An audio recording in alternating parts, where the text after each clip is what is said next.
Bonjour à tous. Alors, une petite vidéo pour la correction des exercices sur la géométrie des molécules que vous aviez à faire. Alors, on va essayer d'expliquer un petit peu tout correctement. Alors, d'abord, le numéro 16, on vous demande de nommer la géométrie de la molécule qui vous est présentée ici avec son modèle moléculaire. La molécule de chlorosilane, un atome de silicium, 3 atomes d'hydrogène et un atome de chlore. Alors, qu'est-ce qu'on voit? On voit que l'atome de silicium, il y a 4 paires liantes, donc 4 liaisons covalentes. Donc la règle, évidemment, pour comprendre la géométrie, c'est de se dire que ces liaisons sont des électrons et que les électrons vont se repousser au maximum, c'est-à-dire que les angles entre les liaisons vont être les plus grands possibles. Alors, ça va se mettre en place pour que les liaisons soient les plus éloignées possibles. Alors, on a vu que dans le cas où on avait 4, alors attention, hop, 4 paires liantes, on était dans ce cas-là, c'est comme pour le carbone ici, et que la géométrie, quand on a 4 paires liantes, pour que ce soit le plus écarté possible, c'est une géométrie dite tétraédrique. Donc ici, on aura une géométrie tétraédrique. Hop, écrite, correctement. Voilà, géométrie tétraédrique. On continue. Le numéro 17. Associer les géométries pyramidales à base triangulaire, tétraédrique et coudée aux atomes de la molécule d'aminochlorométhanol. Alors, on a quoi comme atome On a carbone, azote, oxygène, chlore et évidemment en blanc, les hydrogènes. D'accord? Donc, la géométrie, évidemment, il faut donner la géométrie autour du carbone. Il faut donner la géométrie autour de l'azote et la géométrie autour de l'oxygène. Alors, autour du carbone, ça se voit, on a 1, 2, 3, 4 liaisons. Donc, on ne peut pas aller à plus que 4 liaisons. Ici, au niveau du carbone, 4 paires liantes. Donc, ce sera comme l'exercice précédent, 4 paires liantes. On a une géométrie tétraédrique. Donc, c'est cette géométrie-là. Ensuite, il faut donner autour de l'atome d'azote. Alors, il faut savoir que l'atome d'azote, c'est quoi sa représentation de Lewis atomique? C'est un doublet non liant et 3 électrons qui peuvent entraîner des liaisons. D'où les 3 paires liantes que vous avez ici. Alors, je vais changer de couleur pour qu'on voit mieux. Donc, pour l'atome d'azote, on va avoir 1, 2, 3 paires liantes. Mais attention, on a un doublet non liant. Le doublet non liant qui va se retrouver ici. Donc, évidemment, la géométrie, pour que tout s'écarte au maximum, le doublet non liant, c'est aussi des électrons qui doivent être éloignés des électrons des liaisons. Donc, du coup, on a une géométrie dite pyramidale. Donc, la géométrie pour l'atome d'azote, autour de l'atome d'azote, c'est une géométrie dite pyramidale. Donc ce sera, elle est où? Elle est là, pyramidale à base triangulaire. Donc si je vous remontre, on est dans quel cas par rapport à ce qu'on a vu? On est dans le cas où on a un doublet non liant au niveau de l'atome central. Donc un doublet non liant, c'est comme pour l'ammoniac. Donc ici, on a l'azote, un doublet non liant, 3 liaisons covalentes. Ça nous donne une géométrie pyramidale trigonale ou pyramidale à base triangulaire. On continue, il nous reste autour de l'oxygène. Alors, l'oxygène, on va essayer de retrouver sa représentation de Lewis atomique. L'oxygène, il a 2 doublets non liants et 2 électrons célibataires qui peuvent entraîner des liaisons. Donc, voilà sa représentation de Lewis. Donc, ça veut dire quoi au niveau de la géométrie? Au niveau de la géométrie, c'est qu'on a ici donc 2 liaisons covalentes, ici entraînées par ces 2 électrons-là, et qu'on a 2 doublets non liants qu'il ne faut pas oublier. Donc, on va avoir un doublet non liant comme ça et un doublet non liant comme ça. Et donc, si j'avais les 4, en fait, les 4 virtuellement, ça fait un tétraèdre. Mais là, ces deux-là, on ne les voit pas. Donc, ça nous donne quoi? Ça nous donne une géométrie coudée. Donc, autour de l'oxygène, on a une géométrie dite coudée. On est dans quel cas au niveau de la synthèse qu'on a vu? On est dans le cas où on a 2 doublets non liants autour de l'atome central. Donc, les voici. Hop. Et donc, il nous reste ces 2 liaisons-là. Et donc, ça nous donne une géométrie coudée, exactement comme la molécule d'eau. On continue. Alors, je fais un peu le ménage juste. Hop. Voilà. On continue. Alors, on vous donne les schémas de Lewis des molécules de sulfure d'hydrogène, donc il est là, et de chlorure de méthanoïl, il est là. On vous demande de prévoir la géométrie des molécules de ces deux molécules-là. Alors ici, on a un atome de soufre qui est entouré de 2 doublets non liants et de 2 liaisons. Alors, je l'ai déjà fait dans la précédente vidéo. On peut représenter une géométrie tétraédrique avec une représentation qu'on appelle celle de Cram. Donc ce serait ça, 2 liaisons dans le plan, une liaison qui vient vers l'avant, vers vous, et une liaison qui va vers l'arrière, comme si on allait dans l'écran ici. Et ici, on a quoi? On a 2 liaisons avec 2 H. Et c'est quoi le reste? Le reste, ce n'est pas des liaisons, c'est les doublets non liants autour du soufre. Donc ici, on aurait un doublet non liant, et ici, un doublet non liant. Ces doublets, évidemment, on ne les voit pas. En vrai, ils ne sont pas là. Ils sont là parce que c'est à cause d'eux, il y a de la répulsion électrique, mais on ne les voit pas. Donc, il nous reste quoi au final? Il nous reste ça. Et ça, c'est une géométrie dite coudée. Donc, en fait, c'est quelle géométrie? C'est la même géométrie que la molécule d'eau. Alors, c'est normal. Pourquoi? Parce que S, c'est un élément de la même famille que l'oxygène, dans la même colonne que l'oxygène. Donc, ça va engendrer les mêmes types de molécules avec les mêmes structures. Donc au niveau de notre synthèse, on en est où? On est où là? On est dans le cas où on a un atome central. Alors ici, ce ne serait pas l'oxygène, mais le soufre, où on aurait 2 doublets non liants autour de l'atome central. Donc ici, on aurait le soufre, 2 doublets non liants et les 2 liaisons. Donc même type de molécule que la molécule d'eau. On continue. Alors avec la deuxième molécule. Alors la deuxième molécule, c'est la molécule de chlorure de méthanoïl. Alors là, ce n'est pas le même cas. On a un atome de carbone, d'accord? Et on a on a une double liaison et 2 autres liaisons simples. Alors attention, au niveau de la géométrie, une liaison double compte comme une liaison simple, d'accord? Donc c'est comme si on avait 3 liaisons ici. Donc forcément, à cause de la répulsion, ces 3 liaisons, il faut qu'il y ait l'angle le plus grand entre chacune de ces liaisons, puisqu'il n'y a pas de doublet non liant à côté du carbone. Et bien là, qu'est-ce qu'on a? Forcément, c'est ça. Et on est dans le plan. Donc ici, la géométrie, donc on aurait le O, le H et le Cl. Donc ici, ce serait en vrai une double liaison. Et on aurait le même angle ici, 120 degrés, pour que la règle de répulsion soit respectée. Alors, c'est quoi cette géométrie? C'est une géométrie plane, triangulaire, trigonale, comme vous voulez, mais c'est une géométrie plane, trigonale. On en est où dans notre synthèse? On serait dans le cas où on n'a pas de doublet non liant, donc attention, on est dans ce cas-là, aucun doublet non liant. Et combien de paires liantes autour de l'atome central? 3 paires liantes, puisque la double liaison compte pour une. Donc on est à 3 et donc c'est trigonal plane ou triangulaire plane, comme vous voulez. C'est la même chose que le cas du méthanal qu'on avait vu dans le TP précédent. On continue. J'espère que ça va toujours. Alors n'hésitez pas à poser des questions après, avec tous les moyens que vous avez, s'il y a des choses qui ne sont pas claires. Alors on continue. On vous donne les schémas de Lewis des molécules de phosphine, pH3, et d'acide cyanhydrique, HCN. Donc les voici, les représentations de Lewis. On vous demande de choisir le bon modèle. D'accord? Alors ici, le phosphore, c'est l'atome central, un doublet non liant et 3 paires liantes. Donc là encore, je peux me servir de la représentation de Cram, où on aurait... Voilà, on aurait 2 liaisons dans le plan, une vers l'avant et une vers l'arrière. Il se trouve qu'ici, il y a 3...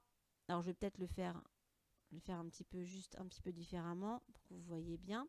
Donc, on a, voilà, le phosphore. Hop, 2 liaisons dans le plan, une liaison vers l'avant, une vers l'arrière. Mais attention, est-ce que c'est toutes des liaisons? Alors, on a 3 liaisons avec des hydrogènes. Hop, hop, hop, et il n'y a pas de 4e liaison. C'est quoi la 4e liaison? C'est un doublet non liant qu'on peut retrouver ici. Donc ce serait quoi la géométrie? Ce serait ça, la géométrie. Et la géométrie, ce serait une géométrie pyramidale à base triangulaire. Hop. Bon, c'est très moche avec mon dessin, mais on voit quand même ce que ça donne. Alors, c'est la même chose. Donc, ce serait le modèle, celui-là, là, hop, le modèle numéro 1. Ce serait la même chose que quelle molécule? Bah, la molécule de NH3. Donc, si on regarde, on est dans quel cas ici dans la synthèse? On est dans le cas où on a un doublet non liant, un seul doublet non liant autour de l'atome central, donc qui est le phosphore ici, donc il serait là, une paire non liante et 3 liaisons, donc 3 paires liantes, donc pyramidales à base triangulaire. Alors c'est normal que ça soit comme l'ammoniac parce que le phosphore est un élément de la même famille que l'azote. On est dans la même colonne dans la classification périodique pour le phosphore et pour l'azote. On continue. Pour l'autre, alors l'autre molécule, c'est l'acide cyanhydrique ici. Alors là, on est dans quelles conditions? Alors on a l'atome central, c'est carbone. D'accord? Le carbone fait 4 liaisons, il n'y a pas de doublet non liant. Mais attention, une triple liaison, c'est comme si on n'en avait qu'une. Donc avec la répulsion, bah, si j'ai que 2 liaisons, l'angle le plus grand, évidemment, entre les deux, c'est 180 pour qu'il se repousse au maximum. Alors il se trouve qu'en fait, voilà, c'est une triple qui compte comme pour une et une simple. Donc ce serait quoi ici la bonne géométrie? Bah, ce serait une géométrie linéaire, évidemment, autour du carbone. Donc ce serait celle-ci. On est dans quel cas au niveau de la synthèse? On est dans le cas où il n'y a pas de doublet non liant autour de l'atome central. Donc on est dans ce cas-ci. Ensuite, combien de paires liantes? Bah, seulement 2. Donc puisqu'ici on a une triple, hein, c'est exactement cet exemple-là. On a 2 et donc bah, c'est une molécule linéaire au niveau de la géométrie. On continue. Alors, exercice suivant. Donc un exercice un petit peu plus de synthèse, on va dire. Donc, vous avez l'oxyme. L'oxyme dont le modèle moléculaire est représenté ici. On vous redonne dans les données les structures électroniques des différents atomes qui interviennent. Donc, le carbone, l'oxygène, l'azote et les hydrogènes en blanc. On vous demande de justifier la géométrie de cette molécule autour du carbone, de l'azote et de l'oxygène. Donc ça veut dire autour du carbone, c'est quoi la géométrie? Autour de l'azote et autour de l'oxygène. Alors ça, c'est l'énoncé compact. L'énoncé détaillé, c'est d'abord de déterminer le nombre d'électrons de valence des atomes, d'établir leur schéma de Lewis, le schéma de Lewis de la molécule, et de déterminer le nombre d'atomes et de doublets non liants entourant chaque atome concerné, et de nous dire quelle est la géométrie. Alors, on y va. On va commencer avec le carbone. Alors, le carbone, sa structure électronique, elle est là. Il a combien d'électrons de valence? 1, 2, 3, 4, puisque c'est la dernière couche remplie, c'est la couche numéro 2. 4 électrons de valence. Donc, sa représentation de Lewis atomique, 4 électrons. Et donc, il va pouvoir faire 4 liaisons. Je rappelle, il a 4 électrons de valence. Il lui en manque donc 4 pour respecter la règle de l'octet et avoir 8 électrons de valence. Donc, 4 liaisons pour l'atome de carbone. Ensuite, pour l'atome d'azote. L'atome d'azote, il a sur la dernière couche, c'est la couche numéro 2, 1, 2, 3, 4, 5 électrons de valence. Ça veut dire qu'il lui en manque 3 pour respecter la règle de l'octet. Il va donc faire 3 liaisons. Et si je les mets les 5 électrons de valence, on est à 1, 2, 3, 4 et 5. Et donc ici, on retrouve un doublet non liant pour l'atome d'azote. Donc 3 liaisons pour l'azote, 4 pour le carbone. On finit avec l'oxygène. L'oxygène, il a sur la couche numéro 2 de valence 1, 2 et 4. Donc 6 électrons. 4, 5, 6 électrons de valence. Donc ça fait 1, 2, 3, 4, 5 et 6. Donc on se retrouve ici avec un doublet non liant, ici avec un doublet non liant, et l'oxygène va faire 2 liaisons. Alors c'est logique puisqu'il a 6 électrons de valence, il lui en manque 2 pour respecter la règle de l'octet, donc 2 liaisons covalentes. Donc voilà pour les schémas de Lewis des atomes. Ensuite, le schéma de Lewis de la molécule, hein, ça va être quoi? On a le carbone, on a le modèle moléculaire, hein, donc on va s'aider. Hein. Il va faire donc 4 liaisons avec l'azote, visiblement. Donc l'azote, lui, il va faire 3 liaisons et puis il a un doublet non liant. Et on a l'oxygène qui va faire 2 liaisons et 2 doublets non liants. Donc avec qui ils vont faire ces liaisons? Avec des atomes d'hydrogène. On voit que le carbone, va faire 2 liaisons avec des hydrogènes.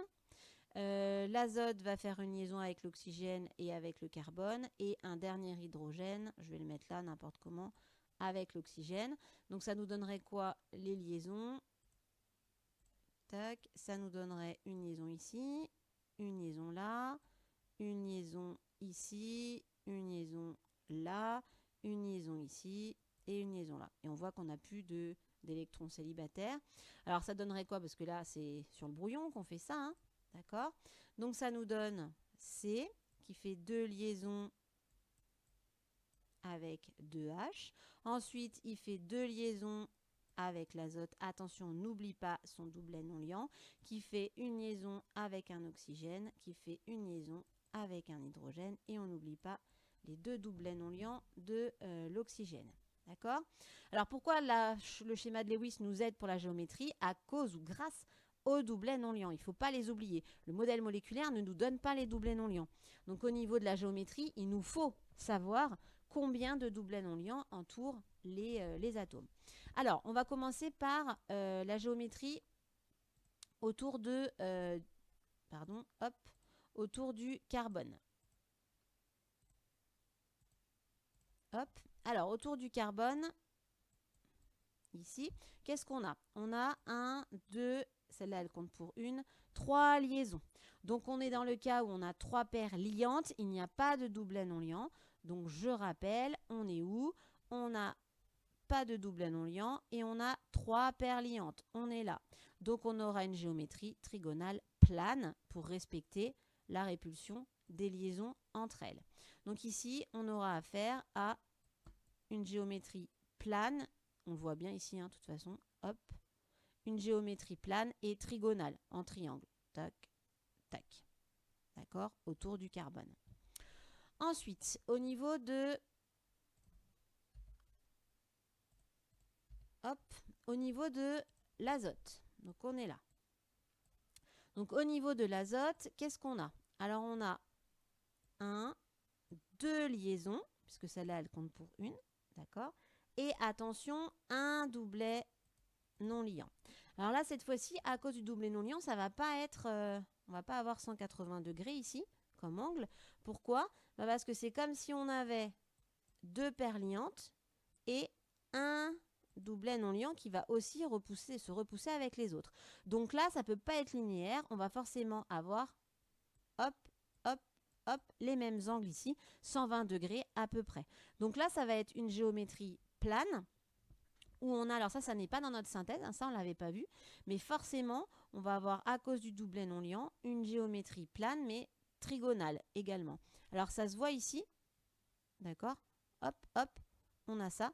Donc on a comme si on était coudé en fait. Oui, c'est pas, je dis n'importe quoi, c'est pas trigonale plane, hein, parce que le doublet non liant, on ne le voit pas. Voilà ce qu'on récupère, hein. On a ça, juste ça.